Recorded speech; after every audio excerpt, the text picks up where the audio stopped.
und sahen den Fremden erstaunt an. Wie? Fragten sie. Du weißt nicht, was in Jerusalem geschehen ist. Was denn? Sagte der Fremde. Da fingen die beiden an zu erzählen. Kennst du Jesus von Nazareth? Er wurde getötet und ans Kreuz gehängt wie ein Verbrecher. Aber er war kein Verbrecher. Er hat nur Gutes getan.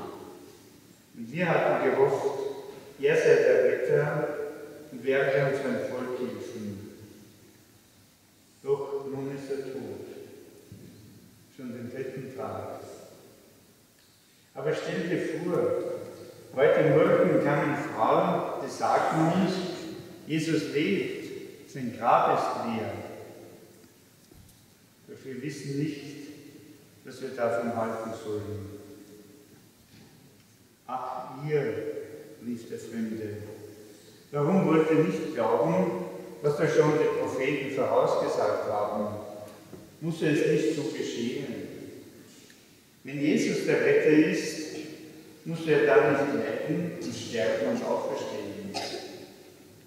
Und er erklärte ihnen alles, was in der Heiligen Schrift über den Retter stand. Die beiden hörten aufmerksam zu. Wie lebendig der Fremde die Schrift auslegte, ganz anders als ihre Gelehrten. So etwas hatten sie noch nie gehört. Wer konnte dieser Fremde nur sein? Es war schon spät, als sie endlich in Emmaus ankamen. Die Sonne ging bereits unter. Da nahm der Fremde Abschied und wollte weiterziehen. Aber die beiden drängten ihn und luden ihn ein. Zieh bitte nicht weiter, bleibe bei uns, denn es wird bald Nacht. Da ging der Fremde mit in ihr Haus. Er setzte sich mit ihnen zu Tisch. Er nahm das Brot, dankte Gott, brach es und gab es den beiden. Die aber starrten ihn an, mit aufgerissenen Augen. Mit einem Mal begriffen sie, wer da bei ihnen saß. Jesus war es, ihr Retter und Herr. Leibhaftig saß er vor ihnen, er lebte. Jesus, wollten sie rufen, bist du es wirklich? Aber da war Jesus nicht mehr zu sehen. Die Freunde sahen sich betroffen an. Wie ist das nur möglich, fragten sie sich. Den ganzen Weg ging Jesus mit uns, aber wir haben ihn nicht erkannt. Und doch, wie ging uns das Herz auf, als er mit uns sprach und uns die Heilige Schrift erklärte. Da hielt er sie nicht mehr in ihrem Haus. Schnell standen sie auf und liefen noch am selben Abend nach Jerusalem zurück. Soweit diese Ostergeschichte, die uns der Evangelist Lukas aufgeschrieben hat, und des Sohnes und des Heiligen Geistes. Amen. Und wenn etwas gesegnet wird, dann verwenden wir ihm auch das Weihwasser, das geweihte Wasser. Jetzt beschwinge ich euch mit dem Weihwasser, dass ihr und auch auf dem Kreuze gesegnet seid. Dass Gott groß ist, wollen wir jetzt in unserem Lied ausdrücken. Groß, größer und größer.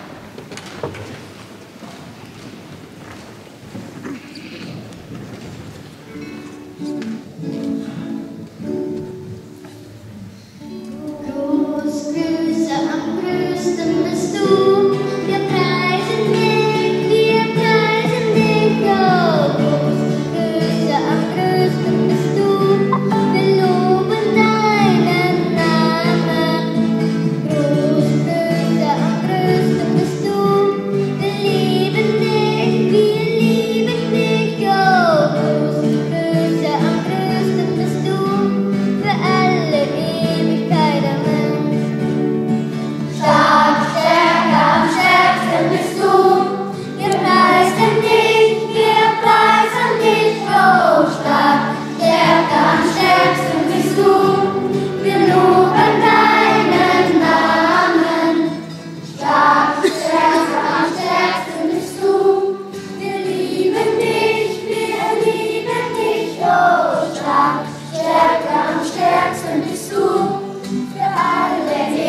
Wir werden jetzt Jesus im heiligen Brot auf den Altar stellen und ein altes Zeichen der Gottesverehrung ist der Weihrauch. Die Ministranten haben schon diesen Weihrauch hergebracht. Das ist ein Gefäß und in diesem Gefäß,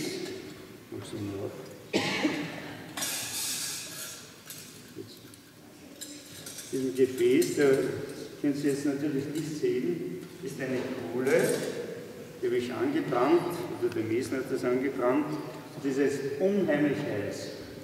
Und da, mit diesem kleinen Schiffchen, habe ich Hörner, die kennen Sie auch.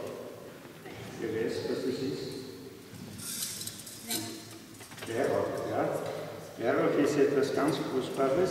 Und wenn man den Weihrauch jetzt auf diese Körner, auf die heiße Kohle legen, dann jetzt gleich etwas sehen, nämlich, dass dieser Weihrauch zerschmilzt.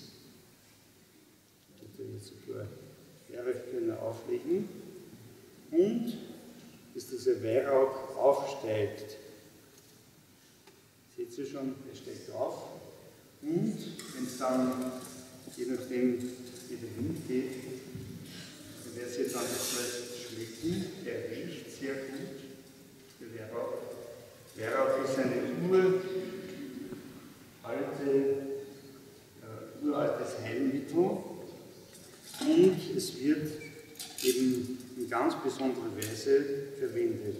Ich werde dann den Weihrauch, jetzt ist noch nicht das heilige Brot am Altar, ich werde den Weihrauch vor Jesus aufsteigen lassen.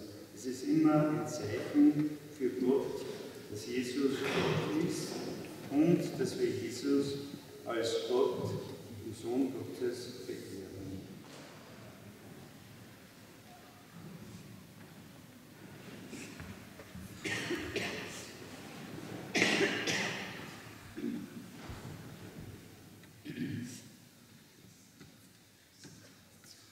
Jetzt seht ihr Jesus im heiligen Brot.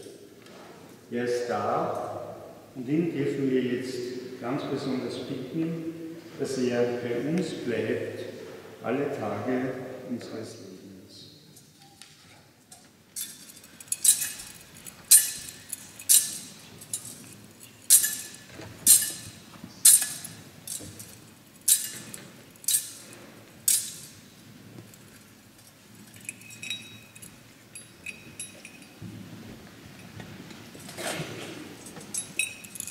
Ihr habt schon in der Schule Bittsätze und Danksätze vorbereitet und vorher wollen wir Jesus noch unser Lied singen, dass er ganz heilig ist, heilig, heilig, heilig Gott.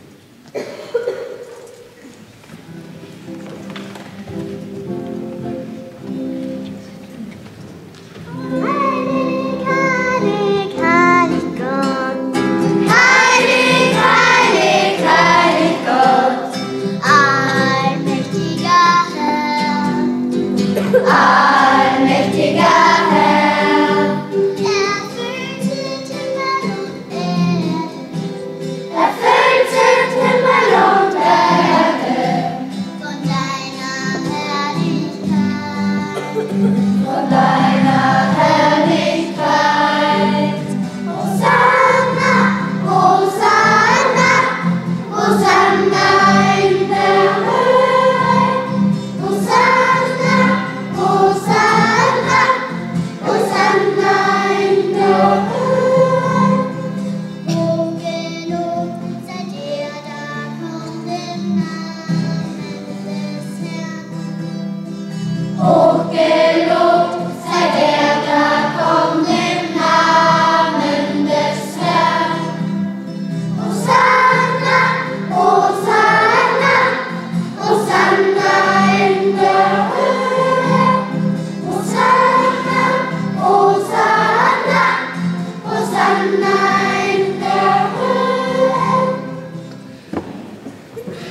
machen mit Demonstranz und ihr dürft euch dazu niederknien.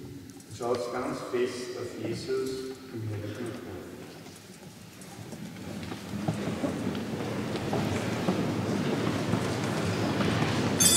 Brot vom Himmel hast du uns gegeben, Halleluja. Das alle Wonnen sich birgt, Halleluja. Lasset uns beten. Herr Jesus Christus, im wunderbaren Sakrament des Altares hast du uns das Gedächtnis deines Leidens und deiner Auferstehung hinterlassen. Gib uns die Gnade, die heiligen Geheimnisse deines Leibes und Blutes zu verehren, dass uns die Frucht der Erlösung zuteil wird, die du lebst und wirkst in alle Ewigkeit. Amen.